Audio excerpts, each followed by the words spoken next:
Good morning all of you. आज हम लोग विश्व भूगोल के बारे में जान रहे हैं।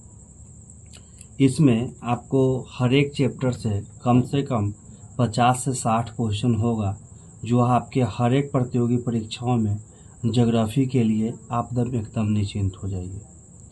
ज्योग्राफी अगर सौरमंडल से क्वेश्चन पूछता है तो अधिकतर क्वेश्चन इन्हीं सब शब्दों में से होंगे। या तो आप सेट बनाते हो या कुछ भी करते हो तो आपको ये सब शब्द देखने को मिल जाएंगे, ये सब क्वेश्चन मिल जाएंगे देखने को।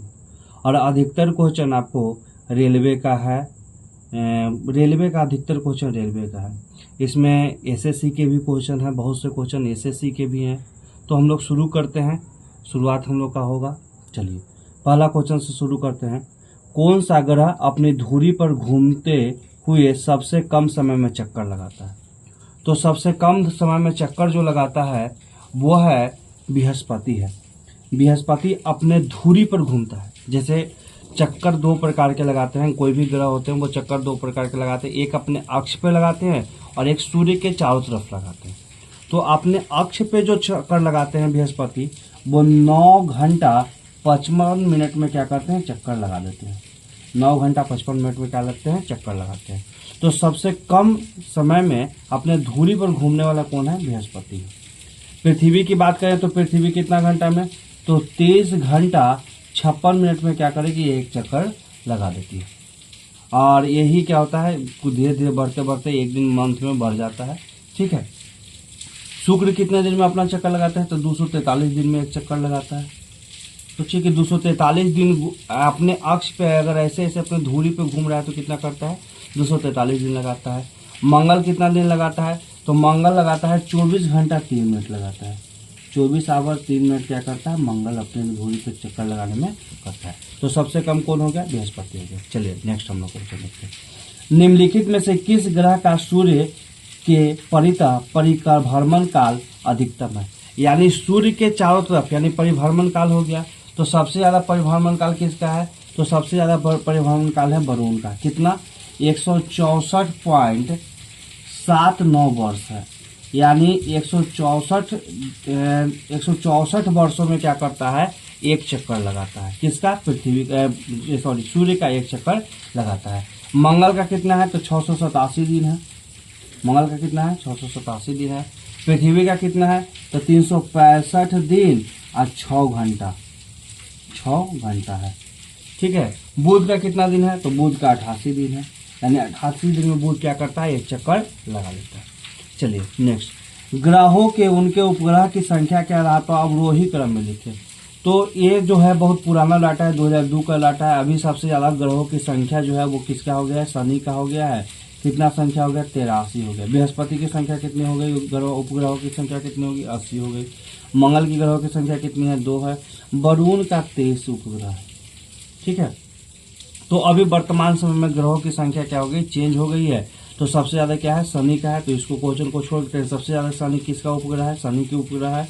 और सबसे कम उपग्रह किसका है, तो सबसे कम उपग्रह 2 का है।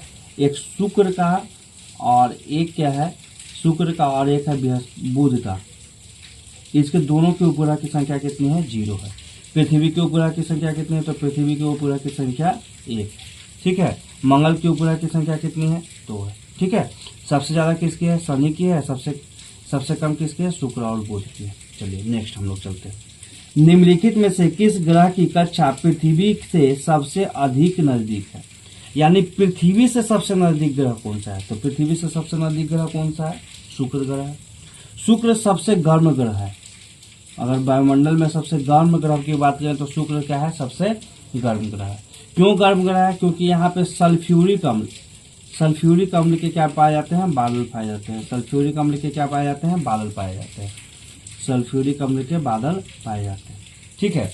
इसके साथ साथ इसका एक और क्या है, शुक्र और यूरेनस एक ऐसा ग्रह है, शुक्र और यूरेनस आगे भी आपको देखने को मिल जाएगा। शुक्र और यूरेनस ऐसे ग्रह हैं, 2 ग्रह हैं जो क्लॉकवाइज घूमता है। क्लॉकवाइज करने का मतलब क्या होता है, ये सभी ग्रह क्या करते हैं कि ये सभी ग्रह करते हैं पश्चिम से पूरब घूमते हैं। पश्चिम से किधर घूमते हैं, पूरब घूमते हैं। ये क्या करता है, पूरब से पश्चिम की ओर घूमता है। पूरब है, पूरब से पश्चिम की ओर यानी क्लॉकवाइज घूमता है। कौन कौन? शुक्र और यूरेनस घूमता है। पृथ्वी का जुड़वा ग्रह किसको कहते हैं? तो पृथ्वी का जुड़वा ग्रह शुक्र कहते हैं। इसके साथ साथ पृथ्वी का भग्नी भी कहते हैं। पृथ्वी का भग्नी कौन है? तो शुक्र है। फिर सांझ का तारा किसको कहते हैं? शुक्र कहते हैं। भोर का तारा किसको कहते हैं? शुक्र को कहते हैं। चलिए नेक्स्ट हम लोग चलते हैं। पृथ्वी से सर्वाधिक दूरी पर कौन सा ग्रह है? पृथ्वी से सबसे दूरी कौन सा ग्रह है? तो नेपच्यून है। सबसे ज्यादा दूरी पर कौन ग्रह है? नेपच्यून है। सबसे दूर में कौन सा ग्रह है? नेपच्यून है। ठीक है, अगर पूछे पृथ्वी से या फिर ऐसे भी पूछ देगा कि सूर्य से सबसे दूर पे ग्रह कौन सा है? तो नेपच्यून है। नेपच्यून का खोज जो गया था 1846 ईस्वी में किया गया था। कब किया गया था? 1846 ईस्वी में किया गया था। किसने किया था? तो जॉन गेले ने किया था। जॉन गेले ने किया था। नेपच्यून का खोज किसने किया था? जॉन गेले ने किया गया था। इस पे नेपच्यून का एक और खासियत क्या है? इस पे मेथेन का बादल पाया जाता है। मेथेन गैस जो है उसका बादल पाया जाता है। और वायुमंडल का सबसे ठंडा ग्रह यही है। वायुमंडल का सबसे ठंडा ग्रह कौन सा है? यही है। ठीक है, और मेथेन गैस के पाए जाने के कारण क्या होता है? इस ग्रह को क्या कहते हैं हम लोग? हरा ग्रह के नाम से जानते हैं। कौन सा ग्रह के नाम से जानते हैं? हरा ग्रह के नाम से जानते हैं। चलिए नेक्स्ट, ये भी 2005 में आरआरबी भुवनेश्वर में पूछा गया था। पृथ्वी के सबसे नजदीक कौन सा ग्रह है? पृथ्वी के सबसे नजदीक ग्रह कौन सा है? शुक्र ग्रह है। शुक्र को भोर का तारा, सांझ को तारा भी कहता है, सबसे चमकीला ग्रह भी कह सकते हैं। एक उपग्रह में बैठे हुए अंतरिक्ष को यात्री को आकाश का रंग कैसा दिखाई देता है? काला दिखाई देता है। काला इसलिए दिखाई देता है क्योंकि वहां पे प्रकाश क्या होता है? डिस्ट्रीब्यूट नहीं होता है। तो फिर डिस्ट्रीब्यूट नहीं होता तो कैसा दिखाई देता है हमको? काला दिखाई देता है। ध्रुव या सांधे के तारे का उदय क्या निरूपित करता है? यानी अगर हम लोग तारा को देखें, ध्रुव तारा जो हुआ उसका उदय जो होता है वो किस दिशा को डिनोट करता है? उत्तर दिशा की ओर करता है। ये नक्षत्र मंडल कहलाता है। 800 मेजर नक्षत्र मंडल का यह भाग है। टोटल नक्षत्र मंडल की संख्या, अगर नक्षत्र की संख्या पूछेगा नक्षत्र की संख्या, तो नक्षत्र की संख्या 27 है। लेकिन हम लोगों को जो बाबा महात्मा बताते हैं वो कितने बताते हैं? 28। बाबा महात्मा के अकॉर्डिंग अगर हम चलेंगे तो कितने बताते हैं? 28 बताते हैं। तारामंडल की संख्या है, तो तारामंडल की जो संख्या है, टोटल संख्या क्या है? 88 है। ठीक है, एग्जाम में 89 है। एग्जाम में जो पूछता है वो कितना पूछता है? एग्जाम में पूछता है 88 वाला।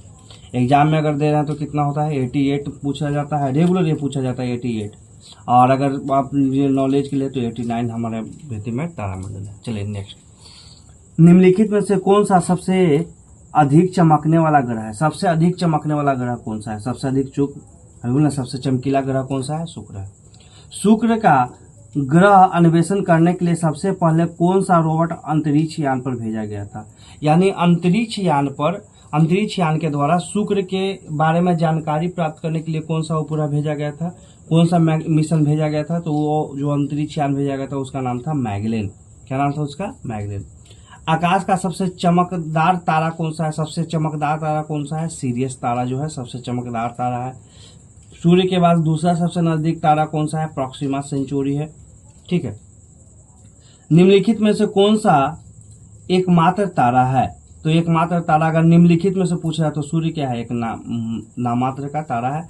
सूर्य क्या है? तारा ही है। इसमें हाइड्रोजन और हीलियम, हाइड्रोजन मिलकर क्या बनाता है? हीलियम का निर्माण करता है। और यही नाभिकीय संलयन विधि से इसमें क्या होता है? ऊष्मा प्राप्त होता है। किस ग्रह के चारों ओर स्पष्ट वलय है? देखिए, वलय की बात करें तो स्पष्ट के रूप में कह रहा है तो शनि के पास। ऐसे कुछ किताबें देते हैं कि 3 गो ग्रह है जिसमें क्या होता है? वलय पाया जाता है। और कुछ किताब ऐसे देते हैं जो 4 गो होता है उसमें देखा जाता है। जो पार्थिव बाह्य ग्रह है, सभी बाह्य ग्रह में क्या पाया जाता है? तो सभी बाह्य ग्रह में क्या पाया जाता है? वो वलय पाया जाता है। लेकिन मुख्य रूप से 3 गो में वलय पाया जाता है। एक शनि में पाया जाता है, और एक बृहस्पति में पाया जाता है। एक बृहस्पति में पाया जाता है और एक यूरेनस में पाया जाता है। ये 3 गो ग्रह ऐसे हैं जिसमें क्या पाए जाते हैं? वलय पाया जाता है। शनि में वलयों की संख्या क्या होती है? ज्यादा होती है। 7 वलय होते हैं शनि में। ठीक है, चलिए नेक्स्ट अब हम लोग देखते हैं। चंद्रमा तब होता है, चंद्र ग्रहण तब होता है जब, तो चंद्र ग्रहण कब होता है? जब पृथ्वी सूर्य और चंद्रमा के बीच में आ जाता है। पृथ्वी कहाँ आ जाता है? पृथ्वी जो है सूर्य और चंद्रमा के बीच में आ जाता है तो उसको क्या कहते हैं? चंद्र ग्रहण।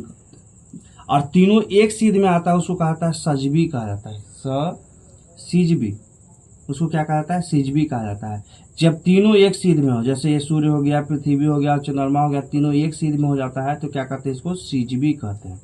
चलिए नेक्स्ट, आप हमेशा चंद्रमा की एक ही सतह को देखते हैं, क्योंकि हम लोग चंद्रमा की एक ही सतह के देखते हैं क्योंकि यह अपने अक्ष पर घूमने और पृथ्वी के चारों ओर परिक्रमा करने में समान समय लेता है। यानी पृथ्वी जितना देर में अपने अक्ष पे घूमता है वैसे ही चंद्रमा भी क्या करता है, अपने अक्ष पे या परिक्रमा कर लेता है, उतना ही समय में कर लेता है। इसीलिए हम उसके क्या करते हैं, कुछ ही भागों को देख पाते हैं। ठीक है, चलिए नेक्स्ट क्वेश्चन हम लोग देखेंगे।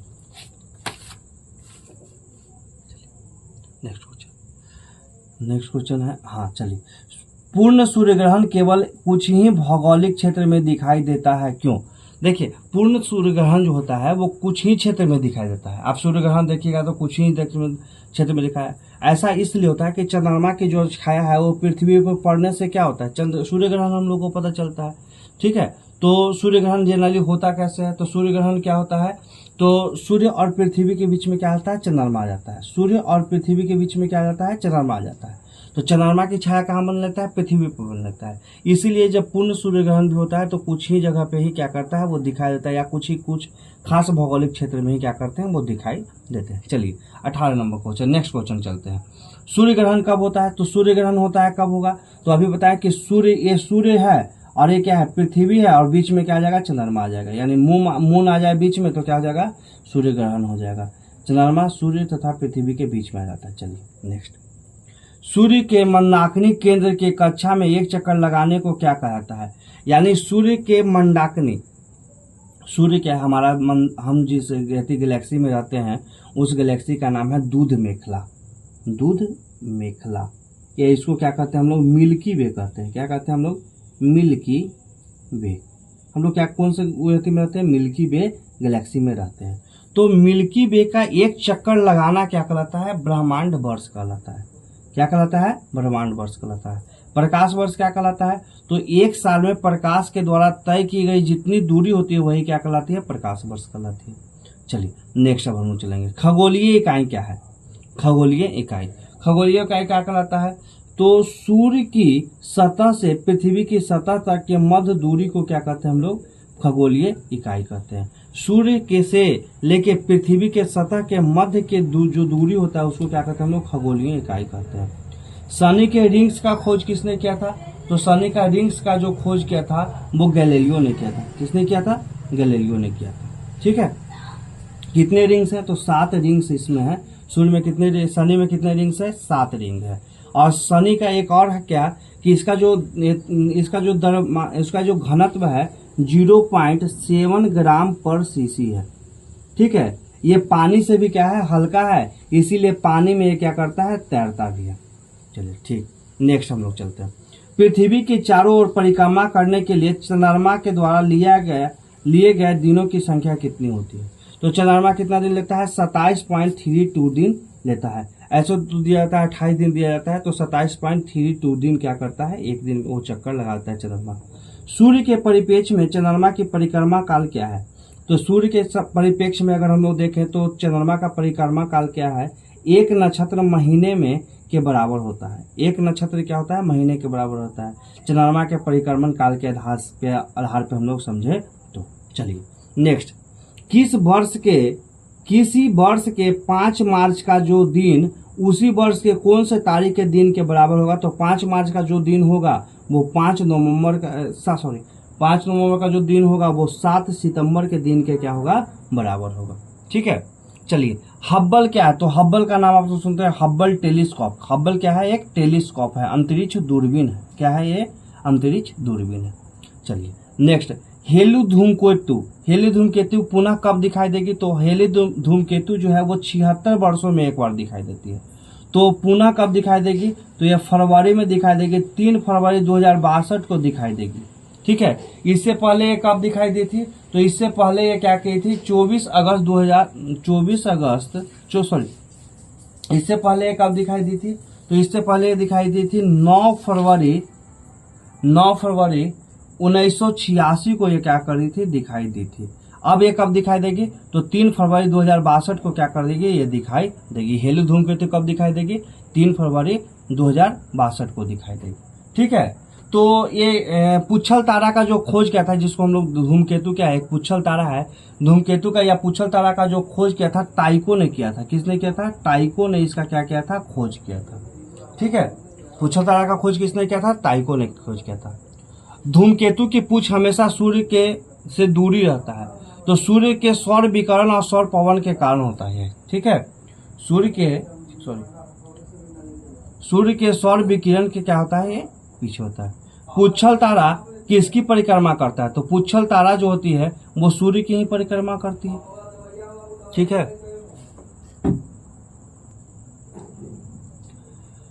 पुच्छल तारा क्या है? तो पुच्छल तारा क्या होता है? एक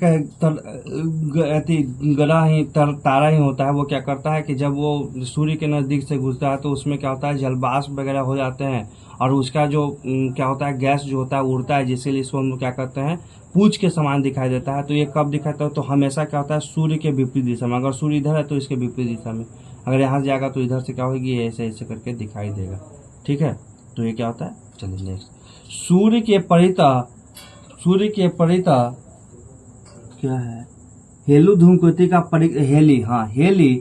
हेली धूमकेतु का परिक्रमा पथ क्या है? तो दीर्घवृत्त इसका क्या है? परिक्रमा पथ है। ठीक है, तो जनरली अधिकतर आप जो चीजों का देखिएगा उसका अधिकतर का पथ जो कैसा होगा, तो वो दीर्घवृत्ताकार पथ पर होगा। निम्नलिखित में से किस एक का ग्रह के एक ग्रह होने की स्थिति खो दी है? तो कौन सा एक ऐसा ग्रह है जो अपने ग्रह होने की स्थिति खो दी है? तो ग्रह होने की स्थिति कौन खोजी है? प्लूटो खो दी है। प्लूटो क्या हुआ कि चेक गणराज्य की राजधानी प्राण में, चेक गणराज्य की राजधानी प्राण में क्या हुआ था, एक खगोलीय शास्त्रियों के द्वारा बैठक हुआ था। कब हुआ था? 24 अगस्त 2006 को हुआ था। 24 अगस्त 2006 को हुआ था। 24 अगस्त 2006 को क्या हुआ था? बैठक हुआ था, जिसमें प्लूटो को क्या किया था? ग्रहों के श्रेणी से हटाकर इसको बौना ग्रह कर दिया गया, बौना ग्रह किया गया। और प्लूटो का नाम चेंज करके क्या किया गया? इसका प्लूटो का अभी वर्तमान में नाम क्या है? 134। प्लूटो का वर्तमान नाम क्या है? 134,340। प्लूटो का नया नाम अगर पूछेगा प्लूटो का नया नाम क्या है, तो 134,340 इसका क्या है? नया नाम है। अब प्लूटो किसके ग्रह में आ गया है? बौना ग्रह में। इसके रीजन क्या था? तो ये क्या करता था कि अपने कभी भी ये दीर्घवृत्ताकार पथ पे नहीं, इसका अपना कोई पथ निर्भर नहीं था, इसीलिए इसको क्या कर दिया गया? हटा दिया। किस ग्रह का उपग्रह का विशाल परिवार है? उपग्रह का विशाल परिवार की बात करें तो अभी शनि की सबसे ज्यादा है, 83 को है। इसके अकॉर्डिंग तो बृहस्पति का होना चाहिए, 2008 के अकॉर्डिंग बृहस्पति का होना चाहिए, लेकिन अभी क्या है 83 जो है वो इसका है, शनि का है। नवीनतम रिपोर्ट के अनुसार शनि के कितने उपग्रह हैं? तो नवीनतम रिपोर्ट के अनुसार शनि के कितने उपग्रह हैं? 83 को है। ठीक है, ये 2004 का क्वेश्चन दिया गया है, इसलिए इसमें ग्रह अपनी विभिन्न धुरियों पर गतिशील रहते हैं। ग्रह अपने विभिन्न धुरियों पर गतिशील रहते हैं। इसका रीजन क्या है? तो गुरुत्वाकर्षण के अभिकेंद्रण बल के द्वारा, गुरुत्वाकर्षण के और अभिकेंद्री बल के द्वारा क्या करते हैं? ये अपने जगह पे ही क्या करते हैं? रहते हैं, हमेशा निर्भर रहते हैं। चलिए नेक्स्ट। ठीक है, चलिए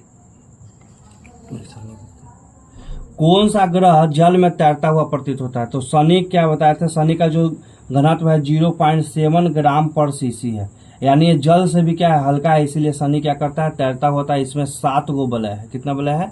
7 वलय है। ठीक है, चलिए नेक्स्ट हम लोग क्वेश्चन देखते हैं। किस तारामंडल में एक बृहत निहारिका है जो अभी भी तारों को जन्म दे रही है? तो ओरियन सप्तऋषि एक ऐसा तारामंडल है जिसमें क्या कर रही है? अभी भी तारा को क्या कर रही है? जन्म दे रही है, सप्तऋषि। चलिए नेक्स्ट। पृथ्वी का विषुवतीय व्यास लगभग कितना किलोमीटर है? तो लगभग पूछ रहा है तो 12,700। ऐसे पृथ्वी का विषुवतीय व्यास जो है 12,756 है। और ध्रुवीय व्यास की बात करेगा तो कितना है? 12,714 है। ठीक है, दोनों का अंतर की बात करेगा तो कोई बुक देता है 42, इसके अकॉर्डिंग देखिएगा तो 42, कुछ बुक देता है 43, बीपीएससी में देता है 43, अभी बीपीएससी का आंसर की नहीं दिया, 43 दे रहा है। और इसमें अगर बात करेंगे हम लोग अपना बात करेंगे तो इसकी बात करता है तो इसको कुछ बुक देता है 49 किलोमीटर। खान सर खुद 49 किलोमीटर खान सर के बुक में दिया गया है, 49 किलोमीटर दिया गया है। 42 किलोमीटर इसको घटाने के बाद आता है 43 किलोमीटर। बीपीएससी के द्वारा दिया गया क्वेश्चन में 43 किलोमीटर ऑप्शन दिए हुए था। ठीक है, चलिए। और बुक क्या उसको बोलते हैं? इसमें भी गूगल वगैरह में भी क्या देता है, 43 किलोमीटर देता है।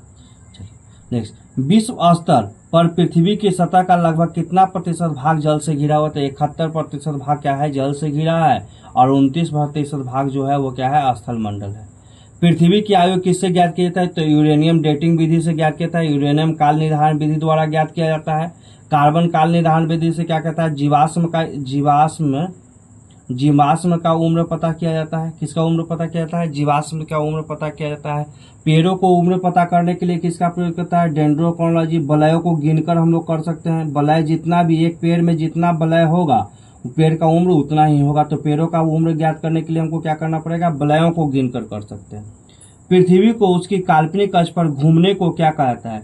तो पृथ्वी अपने काल्पनिक अक्ष पर घूमती है, उसको क्या कहते हैं? अपने काल्पनिक अक्ष पे, तो उसको कहते हैं घूर्णन कहते हैं। अपने काल्पनिक अक्ष पे ऐसे ऐसे घूम रही है तो वो घूर्णन कहती है। पृथ्वी की अपनी कक्षा में गति है। पृथ्वी की अपनी कक्षा में गति क्या है? तो पृथ्वी किधर से किधर? पृथ्वी क्या करती है? एंटी क्लॉकवाइज घूमती है। कैसे घूमती है? एंटी क्लॉकवाइज घूमती है। तो एंटी क्लॉकवाइज घूमती है तो कैसे घूमती है? तो ये घूमती है आपकी पश्चिम से पूर्व की ओर घूमती है। कैसे घूमती है? पश्चिम से पूर्व की ओर घूमती है। एंटी क्लॉकवाइज में क्या होती है? ये पश्चिम से पूर्व की ओर घूमती है। ठीक है, पश्चिम से पूर्व की ओर घूमती है, एंटी क्लॉकवाइज घूमती है। पूर्व से पश्चिम यानी क्लॉकवाइज कौन कौन घूमती है? तो एक शुक्र ग्रह है जो क्लॉकवाइज घूमती है, और एक यूरेनस जो है वो क्या करती है? क्लॉकवाइज घूमती है। ठीक है, चलिए नेक्स्ट हम लोग देखेंगे। पृथ्वी तथा सूर्य के मध्य सर्वाधिक दूरी किसके दौरान होती है? तो पृथ्वी और सूर्य के बीच मध्य दूरी सबसे ज्यादा किस में होती है? अपसौर में होती है। किसके बीच में होती है? अपसौर में होती है। कितना किलोमीटर होती है? ऐसे सामान्य दूरी जो है वो 15 करोड़ किलोमीटर हम लोग क्या करते हैं? मानते हैं। लेकिन ऐसे क्या होता है? 15.21 करोड़ किलोमीटर क्या होता है? इन दोनों के बीच की दूरी हो जाती है। ठीक है, तो ये कब होता है? तो ये जनरली होता क्या है? तो ये 4 जुलाई को होता है। कब होता है? 4 जुलाई को क्या होता है? अपसौर होता है। इसको एपी हेलियन कहते हैं। उपसौर में कितनी दूरी हो जाती है? तो उपसौर में क्या होती है? 14.70 करोड़ क्या होती है? किलोमीटर दूरी होती है। ये कब होती है? तो 3 जनवरी को होती है। क्या कब होती है? 3 जनवरी को होती है। ठीक है, तो ये कहलाते हैं अपसौर कहलाती है। उपसौर जब सूर्य से सबसे ज्यादा दूरी होगा तो उपसौर कहलाएगी, सब कम दूरी होगा तो अपसौर कहलाएगी। निम्न में से किस से पहली बार पृथ्वी को गोल कहा है? तो कौन पृथ्वी को सबसे पहले गोल कहा है? तो कोपरनिकस ने क्या किया? सबसे पहले पृथ्वी को क्या कहा कि गोल है। पृथ्वी कैसा है? गोल है।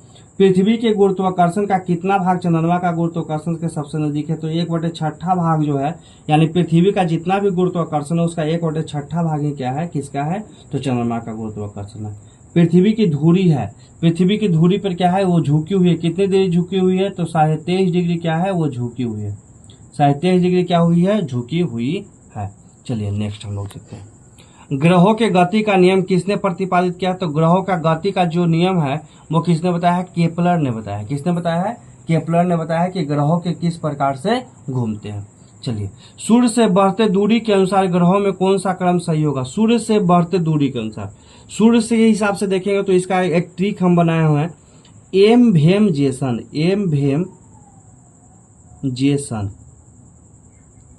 इस ट्रिक में हमेशा लगाइएगा। एम से क्या होगा? मरकरी। सबसे नजदीक ग्रह कौन सा है? बुध ग्रह है। सबसे नजदीक कौन है? मरकरी हो गया। उसके बाद वेनस मतलब हो गया शुक्र, मरकरी शुक्र। ई का मतलब हो गया अर्थ। एम का मतलब हो गया मार्स, माने मार्स मतलब मंगल। जे का मतलब हो गया जुपिटर। जे का मतलब क्या हो गया? जुपिटर। जुपिटर का मतलब हो गया बृहस्पति। एस का मतलब क्या हो? सैटर्न, शनि, जिसको हम लोग बोलते हैं शनि। यू का मतलब क्या होगा? यूरेनस, अरुण। एन का मतलब क्या होगा? नेपच्यून यानी वरुण।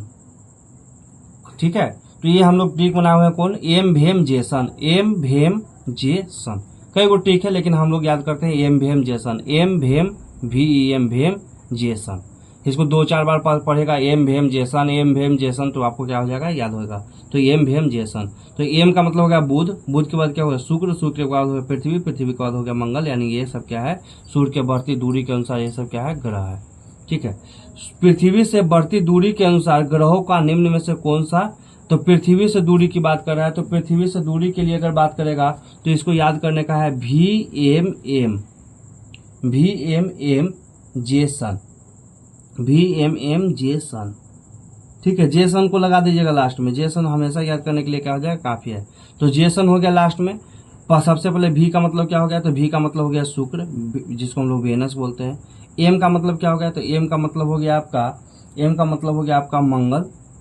M का मतलब हो गया मार्स, M का मतलब क्या हो गया, मार्स। M का मतलब फिर क्या हो गया, मरकरी। मरकरी के बाद क्या हो गया, बृहस्पति। बृहस्पति के बाद हो गया शनि। शनि के बाद हो गया यूरेनस। यूरेनस के बाद हो गया नेपच्यून। ठीक है, चलिए आकार के अनुसार सौरमंडल में ग्रहों की संख्या यानी सबसे बड़ा के हिसाब से देखते हैं। तो सबसे बड़ा कौन सा है, तो बाह्य ग्रह। हमेशा देखिए आप लोग पढ़ोगे कि बाह्य ग्रह क्या है, सबसे बड़ा ग्रह है। वो क्या है, क्या बोलते हैं, गैसीय के आधार पर निर्मित है। आंतरिक ग्रह जो है वो क्या है, चट्टानों से बने हैं। बाह्य ग्रह क्या है, गैसों के द्वारा निर्मित है। तो आकार में सबसे बड़ा की बात करेंगे तो सबसे पहले बाह्य ग्रह कौन कौन हो गए, तो जे सन हो गया। ये तो ग्रह सबसे बड़े बड़े ग्रह हैं। सबसे ज्यादा कौन सा है, जुपिटर सबसे बड़ा ग्रह है। सैटर्न हो गया, यूरेनस हो गया, नेपच्यून हो गया। उसके बाद अब आते हैं चौथा नंबर के, 4 हो गया। 5वां नंबर पे क्या आता है, हमारा पृथ्वी आता है। 5वां सबसे बड़ी ग्रह कौन सी है, हमारी पृथ्वी है। ठीक है, पृथ्वी के बाद कौन सा है, पृथ्वी के बाद शुक्र है।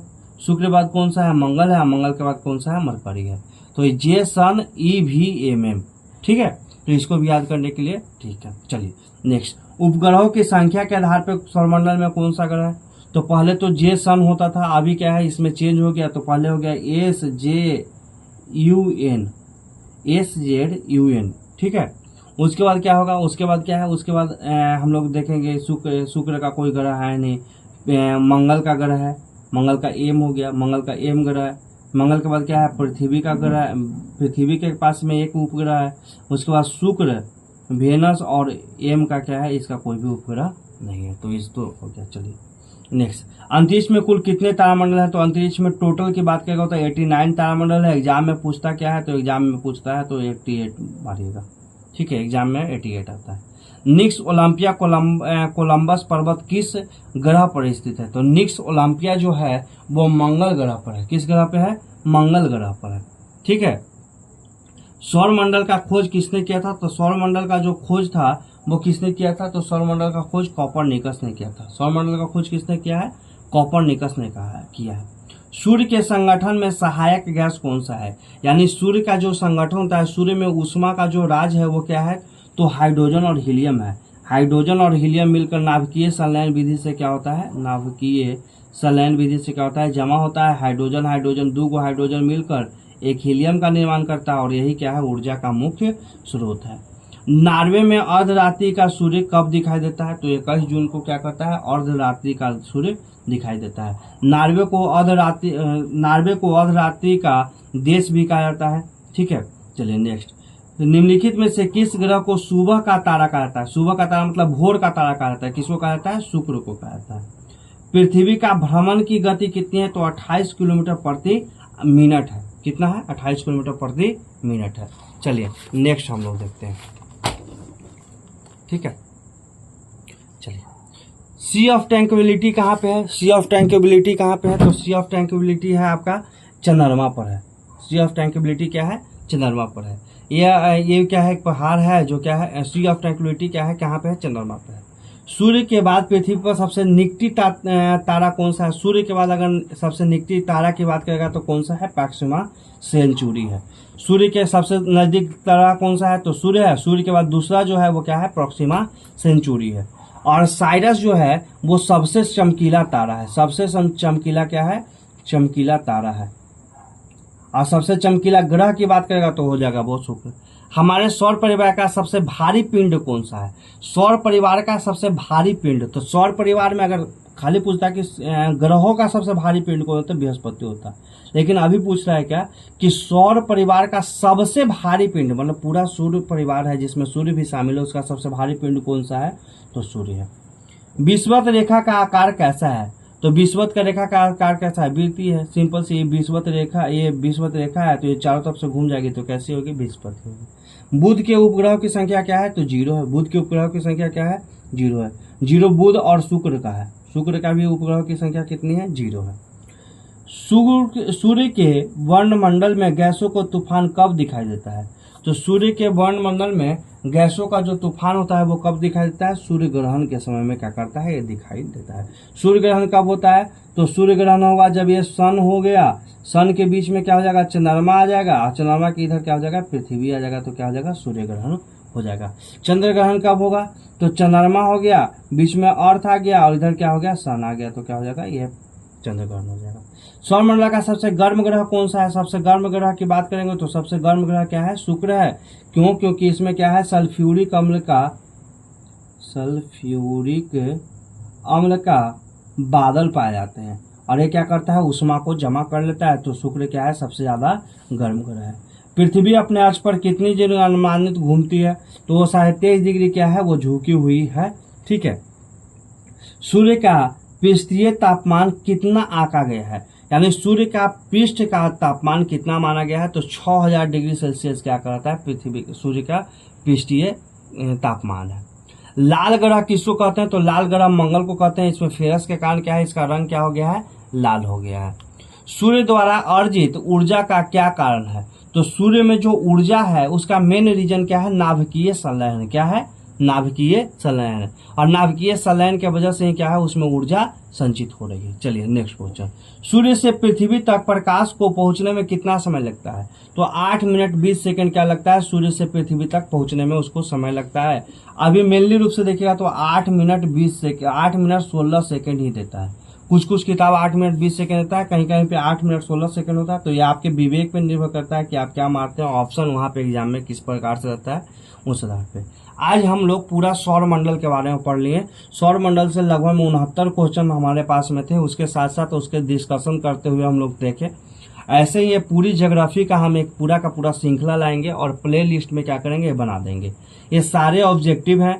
ये किसी न किसी एग्जाम में देखिए एसएससी में पूछा गया है,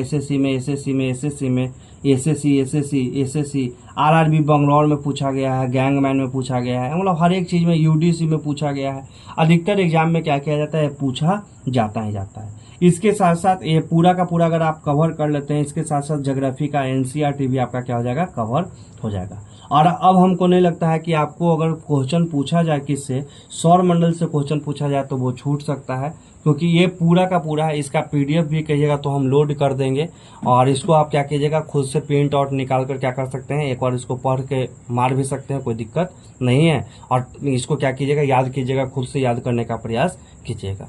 तो ये क्वेश्चन हम लोग 70 क्वेश्चन का श्रृंखला आज खत्म करते हैं। कल हम लोग पढ़ेंगे अक्षांश एवं देशांतर रेखाओं के बारे में, और अक्षांश और देशांतर रेखाओं का पूरा डिस्कशन के साथ में हम क्या करेंगे? इसमें भी कितने क्वेश्चन हैं?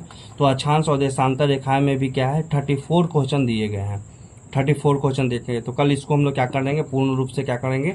समाप्त कर देंगे और इसको हम लोग नेक्स्ट चैप्टर में बढ़ेंगे। तब तक के लिए धन्यवाद।